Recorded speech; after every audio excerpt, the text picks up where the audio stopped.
ಇಲ್ಲಿವರೆಗಿನ world record ಮಂಡ್ಯದ record world record ಅಂದ್ರೆ ನಾನು ಅದನ್ನು ಸ್ವಲ್ಪ ವೈಭವೀಕರಿಸಿ ಹೇಳಿ 2,80,000 ಚಿಲ್ಲರೆ ಓಟುಗಳಿಂದ ಕುಮಾರಸ್ವಾಮಿ ಅವರು ಗೆದ್ದಿರೋದು. ಕಳೆದ ಬಾರಿ ಸುಮಲತಾ ಗೆದ್ದಿರೋದು 1,25,876. ಇಲ್ಲಿ ತನಕ ಇದ್ದ ರೆಕಾರ್ಡ್ ಯಾವುದು ಗೊತ್ತಾ? ಒಂದು ಉಪಚುನಾವಣೆ ಆಗಿತ್ತು ಮಂಡ್ಯದಲ್ಲಿ 1998ರಲ್ಲಿ. ಅಂಬರೀಷ್ ರೆಬಲ್ ಸ್ಟಾರ್ ಅಂಬರೀಷ್ ಅವರ ಹೆಸರಲ್ಲಿತ್ತು ಇಲ್ಲಿ ತನಕ ದಾಖಲೆ. ಅದು 1,80,000 ಚಿಲ್ಲರೆ ಓಟುಗಳಿಂದ ಅಂಬರೀಷ್ ಗೆದ್ದಿದ್ರು. ಈ ಬಾರಿ ಕುಮಾರಣ್ಣ ಎಲ್ಲ ದಾಖಲೆಗಳನ್ನು ಪುಡಿಗಟ್ಟಿದ್ದಾರೆ. ಓಕೆ, ಆನಂದ್ ಈಗೇನು ರಾಜೀನಾಮೆ ಕೊಡ್ತಾರಂತ ಏನು ಕತೆ? ಅಥವಾ ಇದು ಸುಮ್ಮನೆ ಪಾಸಿಂಗ್ ಕಮೆಂಟಾ ನಮ್ಮ ಈ ಜಮೀರ್ ಅಹ್ಮದ್ ಖಾನ್ ಅವ್ರು ಹೇಳ್ದಂಗೆ?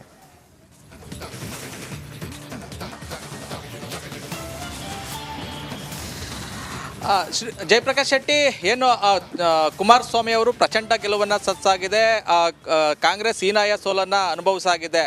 ಕಾಂಗ್ರೆಸ್ನ ಸೋಲಿನ ಹೊಣೆಯನ್ನು ಚಲುವರಾಯಸ್ವಾಮಿಯವರು ಹೊತ್ತು ರಾಜೀನಾಮೆಯನ್ನು ಕೊಡ್ತಾರಾ ಅನ್ನೋ ಒಂದು ಪ್ರಶ್ನೆ ಮೂಡಿರುವಂಥದ್ದು. ಅದಕ್ಕೆ ಕಾರಣ ಅವರು ಪ್ರಚಾರದ ವೇಳೆ ಹೇಳಿದಂಥ ಒಂದು ಮಾತು, ಏನು ಪ್ರಚಾರದ ಸಂದರ್ಭದಲ್ಲಿ ಕುಮಾರಸ್ವಾಮಿ ಅವ್ರನ್ನ ಸೋಲಿಸಲೇಬೇಕು ಅನ್ನೋ ಕಾರಣಕ್ಕಾಗಿ ನಾನಾ ತಂತ್ರಗಾರಿಕೆಯನ್ನು ಮಾಡಿದರು. ಅದರಲ್ಲಿ ಭಾವನಾತ್ಮಕವಾಗಿ ಮತದಾರರನ್ನು ಸೆಳೆಯೋದು ಒಂದಾಗಿತ್ತು.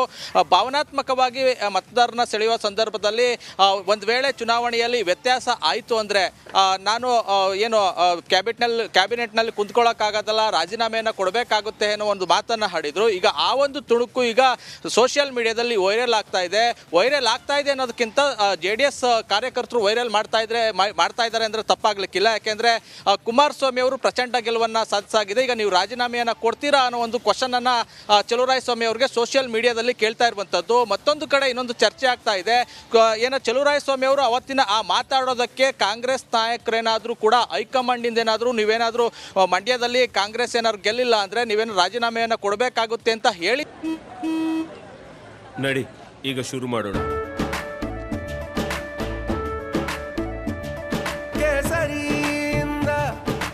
ಮನೋಲ್ಲಾಸ ಮನಸ್ಸು ಮತ್ತೇರಿ ಕುಣಿದಾಡಿದೆ ನೋಡು, ಮನಸ್ಸು ಮತ್ತೇರಿ ಕುಣಿದಾಡಿದೆ ನೋಡು. ಕ್ಷಣ ಕ್ಷಣವೂ ಆಚರಿಸಿ ಕೇಸರಿ ಹಬ್ಬ. ವಿಮಲ್ ಬಾಯಲ್ಲಿ ಹೇಳಿ ಕೇಸರಿ ಅನ್ನೋ ಒಂದು ಪ್ರಶ್ನೆಯೂ ಕೂಡ ಚರ್ಚೆ ಆಗ್ತಾ ಇರುವಂಥದ್ದು. ಆದರೆ ಚಲುವರಾಯಸ್ವಾಮಿ ಅವರು ನೆನೆ ಕೂಡ ಮಾಧ್ಯಮದವರಿಗೊಂದಿಗೆ ಮಾತನಾಡಿದ್ದಾರೆ. ನಾವೆಲ್ಲ ಸಾಮೂಹಿಕವಾಗಿ ಹೊಣೆಯನ್ನು ಹೊರ್ತೀನಿ ಅಂತ ಹೇಳಿದ್ದಾರೆ. ಆದರೆ ರಾಜೀನಾಮೆ ಬಗ್ಗೆ ಪ್ರಸ್ತಾಪ ಮಾಡಿಲ್ಲ. ಆದರೆ ಮುಂದೆ ಯಾವ ರೀತಿ ನಿರ್ಧಾರವನ್ನು ತೆಗೆದುಕೊಳ್ತಾರೆ ಅನ್ನೋದು ಕಾದು ನೋಡಬೇಕಾಗಿದೆ. ಆದರೆ ಈ ಒಂದು ವಿಚಾರ ಏನು ಮಂಡ್ಯ ರಾಜಕೀಯ ವಲಯದಲ್ಲಿ ದೊಡ್ಡ ಸದ್ದನ್ನು ಮಾಡ್ತಾ ಇರುವಂಥದ್ದು. ಹೊಣೆಯನ್ನು ಹೊತ್ತು ಚಲುವರಾಯಸ್ವಾಮಿ ಅವರು ಸಚಿವ ಸ್ಥಾನಕ್ಕೆ ರಾಜೀನಾಮೆ ಕೊಡ್ತಾರೆ ಅಥವಾ ಸುಮ್ಮನೆ ಆಗ ಪ್ರಚಾರ ಸಂದರ್ಭದಲ್ಲಿ ಹೇಳಿದ್ದೆ ಅನ್ನೋ ಒಂದು ಮಾತನ್ನು ಹೇಳಿ ತಪ್ಪಿಸ್ಕೊಳ್ತಾರ ಅನ್ನೋದನ್ನ ಕಾದು ನೋಡಬೇಕಾಗಿದೆ. ಜಯಪ್ರಕಾಶ್ ಶೆಟ್ಟಿ. ಓಕೆ ಆನಂದ್, ಧನ್ಯವಾದಗಳು ತಮ್ಮೆಲ್ಲ ಮಾಹಿತಿಗೆ. ಓಕೆ, ಇದು ನೋಡಿ, ಇದು ಇವ್ರದ್ದು. ಮತ್ತೊಮ್ಮೆ ಹೇಳ್ತಾ ಇದ್ದೀನಿ, ಪ್ರದೀಪ್ ಈಶ್ವರ್ ಈಗ ರಾಜೀನಾಮೆ ಕೊಡಬೇಕು. ಆ ಲೆಕ್ಕದಲ್ಲಿ ಹೇಳಿದ್ರೆ 21,000 ಲೀಡ್ ಬಂದಿದೆ ಸುಧಾಕರ್ಗೆ. 1 ವೋಟ್ ಲೀಡ್ ತಂದಿದ್ರು, 1 ವೋಟ್ ಲೀಡು ಅಂತ 21,000 ವೋಟ್ ಲೀಡು ನಿಯರ್ಲಿ. ಪ್ರದೀಪ್ ಕ್ಷೇತ್ರದಲ್ಲಿ ಸುಧಾಕರ್ಗೆ ಭರ್ಜರಿ ಲೀಡ್. 21,300 ಮತಗಳ ಲೀಡ್ನಿಂದ ಗೆದ್ದ ಸುಧಾಕರ್. ಅಂದ್ರೆ ಕ್ಷೇತ್ರ, ಆ ಕ್ಷೇತ್ರದಲ್ಲಿ ಮಾತ್ರ ನಾನು ಹೇಳ್ತಿರೋದು. ಓವರ್ ಆಲ್ ಜಾಸ್ತಿಯಲ್ಲಿ ಗೆದ್ದಿದ್ದಾರೆ. ಒಂದೇ ಒಂದು ಲೀಡ್ನಲ್ಲಿ ಗೆದ್ದರೆ ರಿಸೈನ್ ಅಂತ ಹೇಳಿದರು. ಮತ್ತೊಮ್ಮೆ ಹೇಳ್ತಾ ಇದ್ದೀನಿ ವೀಕ್ಷಕರೇ,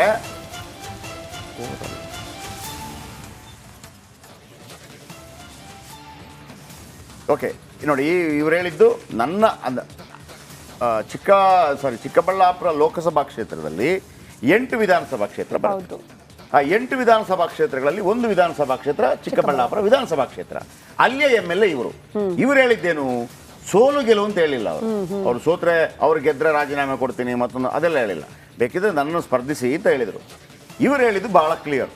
ನನ್ನ ಕ್ಷೇತ್ರದಲ್ಲಿ 7 ಕ್ಷೇತ್ರ ನನಗೆ ಗೊತ್ತಿಲ್ಲಪ್ಪ, ನನ್ನ ಕ್ಷೇತ್ರದಲ್ಲಿ ಒಂದೇ ಒಂದು ವೋಟ್ ಜಾಸ್ತಿ ಬಂದರೆ ಸುಧಾಕರ್ಗೆ ನಾನು ರಾಜೀನಾಮೆ ಕೊಡ್ತೀನಿ. ಈಗ 21,300 ವೋಟ್ ಜಾಸ್ತಿ ಬಂದಿದೆ. ಏನು ಮಾಡ್ತೀರಿ?